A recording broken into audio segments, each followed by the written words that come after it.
जय हिंद फ्रेंड्स। ज़िंदगी में सफल होने के लिए केवल 3 चीज़ों की आवश्यकता है: जिद, जुनून और पागलपन। जिद, जुनून और पागलपन के कारण ही कोई आदमी बड़े से बड़ा बना है। दोस्तों, एलन मस्क जो कि दुनिया के आज सबसे रईस आदमी में इनकी गिनती की जाती है। दोस्तों, इन्होंने 1000 करोड़ की कंपनी को बेचकर सारा रुपया बिजनेस में लगा दिया और उस रुपए का सदुपयोग किया और खुद रेंट पर रहने लगे जाके। दोस्तों, उसका परिणाम ये हुआ कि आज वो दुनिया के रईस आदमियों में उनकी गिनती होती है। दोस्तों, इसी तरीके से हम आपको 2 ऐसी शख्सियत के नाम बताएंगे जिसको आज दुनिया में शायद ही ऐसा कोई होगा जो न जानता हो: विराट कोहली और सचिन तेंदुलकर।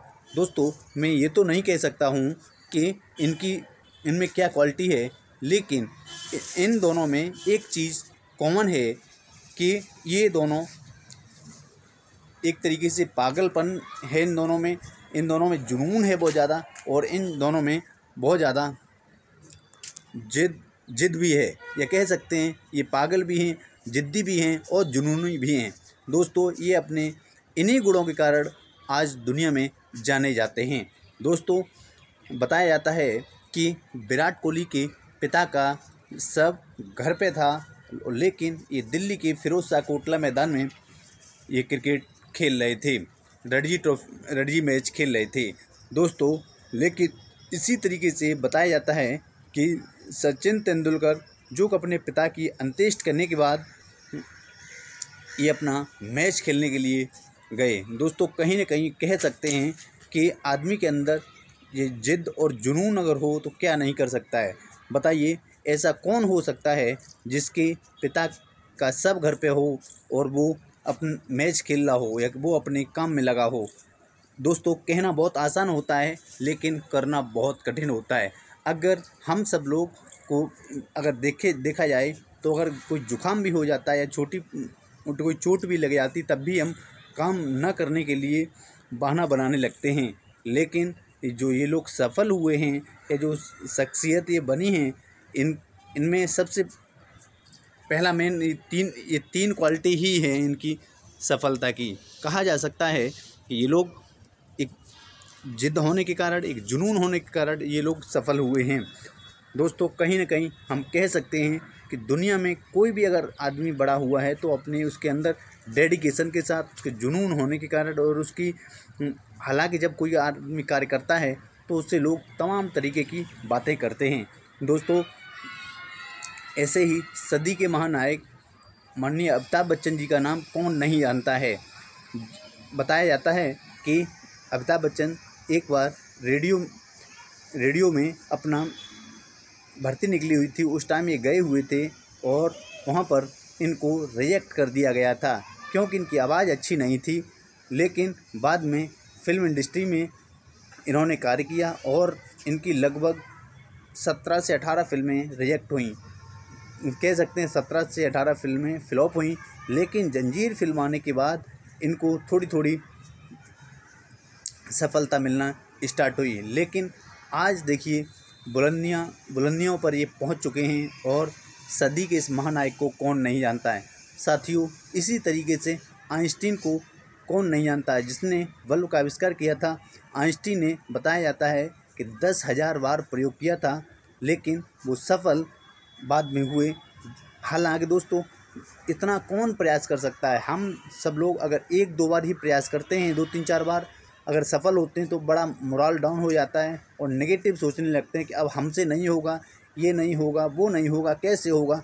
दोस्तों, अगर कोई एग्ज़ाम हम लोग देते हैं, कोई तैयारी करते हैं, अगर 1 एग्ज़ाम में 2 एग्ज़ाम में अगर फेल्योर होता है, हम कह सकते हैं सक्सेस नहीं मिलती है, तो कहीं ना कहीं नेगेटिविटी आ जाती है और बहुत ही नेगेटिव सोचने लगते हैं। ऐसा हम लोगों को बिल्कुल नहीं करना है।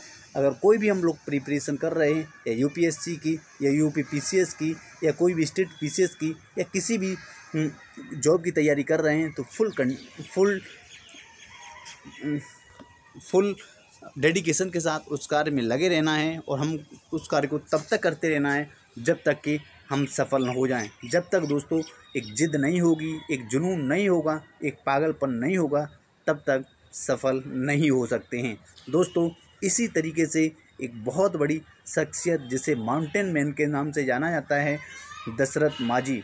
दशरथ माझी का नाम भी बहुत ज़्यादा पॉपुलर है, क्योंकि बताया जाता है कि एक बार इनकी पत्नी बीमार हो गई थी और ये पत्नी को हॉस्पिटल ले जा रहे थे, लेकिन बीच में एक पहाड़ था। इस पहाड़ के होने के कारण वो हॉस्पिटल तय समय पर नहीं पहुंच सकी, जिसके कारण उनकी पत्नी की डेथ हो गई थी। लेकिन इसी जिद के कारण उन्होंने उस पहाड़ को तोड़ डाला छेनी और हथौड़े से। दोस्तों, कहा जाता है कि जब तक तोड़ेंगे नहीं तब तक छोड़ेंगे नहीं। अगर आपके अंदर इस तरीके का जुनून है, इस तरीके का जिद है, इस तरीके का पागलपन है, तो कोई भी कठिन से कठिन जॉब, कठिन से कठिन काम आप कर सकते हैं, कठिन से बड़ी सफलता अर्जित कर सकते हैं। दोस्तों, तो आज हम कह सकते हैं कि सफल वही हुआ है जिसने जिद पाली है, पागलपन पाला है, जुनून पाला है। तो दोस्तों, हम लोगों को चाहिए पूरे उत्साह के साथ, पूरे जोश के साथ, पूरे उमंग के साथ लग जाना चाहिए सफलता के लिए। सफलता टाइम मांगती है, सफलता एक दिन में नहीं मिलती है। पूरे मेहनत के साथ, पूरे जुनून के साथ, पूरे डेडिकेशन के साथ लगा रहना चाहिए और हम लोग ज़रूर सफल होंगे। इसी तरीके से साथियों, कोई भी संघर्ष हो या कोई भी आंदोलन हो या कोई भी नौकरी के लिए तैयारी हो, कुछ समय मांगती है। मैं मानता हूँ कि अगर आप एक बार सफल नहीं हुए, 2 बार सफल नहीं हुए, 3 बार सफल नहीं हुए, लेकिन अंततः आप ज़रूर सफल होंगे। एक ऐसा ही छोटा सा उदाहरण हम एक 69,000 शिक्षक भर्ती का देना चाह रहा हूँ। साथियों, उत्तर प्रदेश सरकार ने एक 69,000 शिक्षक भर्ती निकली थी। इस भर्ती में एक बहुत बड़ा घोटाला हुआ था, जिसमें OBC SC का रिजर्वेशन खा लिया गया था। कह सकते हैं OBC SC की जो सीटें जनरल वर्ग के अभ्यर्थियों को दे दी गई थी। काफ़ी लंबा इन लोगों ने संघर्ष किया था। अंततः उत्तर प्रदेश के मुख्यमंत्री ने इस बात को स्वीकार किया कि और एक लिस्ट भी निकली थी। लेकिन साथियों, अभी भी उन लोगों ने हार नहीं मानी है और पूरे जोश के साथ, पूरे उत्साह के साथ अभी भी लगे हुए हैं। तो मैं सभी से कहना चाहता हूं कि अगर आप लगे रहेंगे तो ज़रूर सफल होंगे। साथियों, इसी तरीके से अगर कोई इलेक्शन होता है, कोई कुछ होता है, उसमें अगर कोई प्रत्याशी अगर जाता है, अगर 1 बार हारता है, 2 बार हारता है, 3 बार हारता है, लेकिन अगर उसके अंदर लगन है, जोश है, जुनून है, पागलपन है, जिद है, तो किसी न किसी दिन ज़रूर सफल हो जाता है। तो दोस्तों, आज के लिए बस इतना ही। बने रहिए आप अपने YouTube channel M with Sunil पर। चैनल पर नए हैं तो सब्सक्राइब जरूर करिए। मैं आपका दोस्त सुनील यादव। जय हिंद, जय भारत, जय संविधान।